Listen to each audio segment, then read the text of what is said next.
উজনিৰ জলক পলয়ে তছনছ কৰা চেলেংহাট চুমনি পথাৰৰ 13টা ঘৰ সাজি ৰাইজক উপহাৰ দিলে এদল সুহৃদয় যুৱকে। সুদূৰ ধেমাজিৰ পৱন গগৈ নামৰ এগৰাকী যুৱকৰ নেতৃত্বত টিয়কৰ কেইবাজনো সমাজ সচেতন যুৱকৰ সহযোগত বানত সৰ্বোচ্চ হেৰুওৱা এইসকল বানাক্ৰান্তৰ বাবে সাজিলে 13টাকৈ গৃহ। উল্লেখযোগ্য যে জাঁজি নদীৰ বাঢ়নী পানীত যোৱা 19 জুলাইত নিশা ঘৰৰ দুৱাৰ আচবাব সকলো উটুৱাই নিছিল এইখন গাঁৱৰ ৰাইজৰ।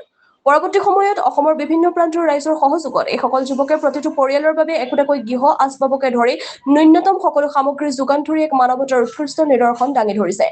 ইপিনে গৃহ নিৰ্মাণ নিত্য প্ৰয়োজনীয় সামগ্ৰীৰ লগতে আজিৰ পৰা স্নানাগাৰ শৌচাগাৰ নিৰ্মাণত ব্যস্ত হৈ পৰিছে যুৱক যুৱতীৰ এই দলটোৱে।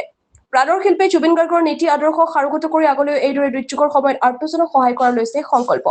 টিয়কৰ পৰা গৌৰীশংকৰ ভঁৰালীৰ ৰিপৰ্ট AIN লাইভ। 26টাকে পৰিয়াল গৃহহীন হ'ল একেবাৰে বিধ্বস্ত ৰূপত আপোনালোকে দেখাইছে ইয়াত ঘৰৰ কি অৱস্থা। গোটেই পৰিয়ালসমূহ টেণ্টত আছে, 10-12 দিন টেণ্টত আছে।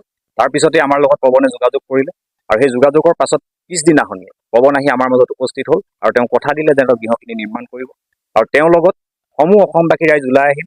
কোনোবা যদি শ্ৰমদান কৰিছে, কোনোবাই কিবা এটা সামগ্ৰী দান কৰিছে আৰু এই ক্ষেত্ৰত পৱনে যি তাৎক্ষণিক তৎপৰতাৰে এই আমাৰ গৃহখিনি নিৰ্মাণ কৰি দিলে তাৰ বাবে আমি পৱনৰ ওচৰত চিৰকৃতজ্ঞ হৈ থাকিম আৰু ভগৱানৰ ওচৰত প্ৰাৰ্থনা জনাম যাতে ভগৱানে তেওঁক কুশলে ৰাখক আৰু লগতে সমূহ অসমবাসী ৰাইজক আমি নিৰ্ভীত কোণৰ পৰা আন্তৰিক ধন্যবাদ আৰু কৃতজ্ঞতা জ্ঞাপন কৰিছোঁ, কাৰণ ৰাইজৰ সহায়ৰ অবিহনে এইটো কেতিয়াও সম্ভৱ নহ'লহেঁতেন।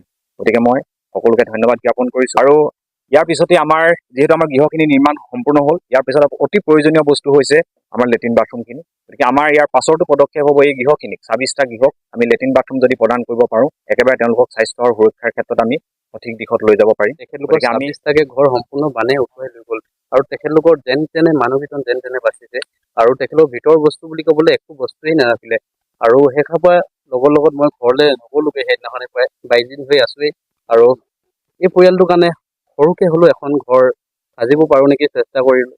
লগৰ লগত মোৰ টিমকো মই নিমন্ত্ৰণ কৰিলোঁ।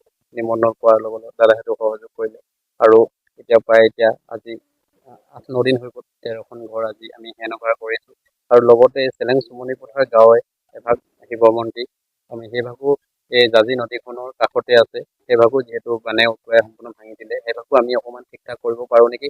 কালিৰ পৰা আমি ডিটেইলছ ওলাইছোঁ আৰু আপোনালোকক সকলোকে ধন্যবাদ দিছোঁ ইমানখিনি আগুৱাই ঘৰকেইখনৰ বনোৱা সহায় সহযোগ কৰিলে। যিকোনো খবৰ আৰু বিজ্ঞাপনৰ বাবে যোগাযোগ কৰক 7896121996।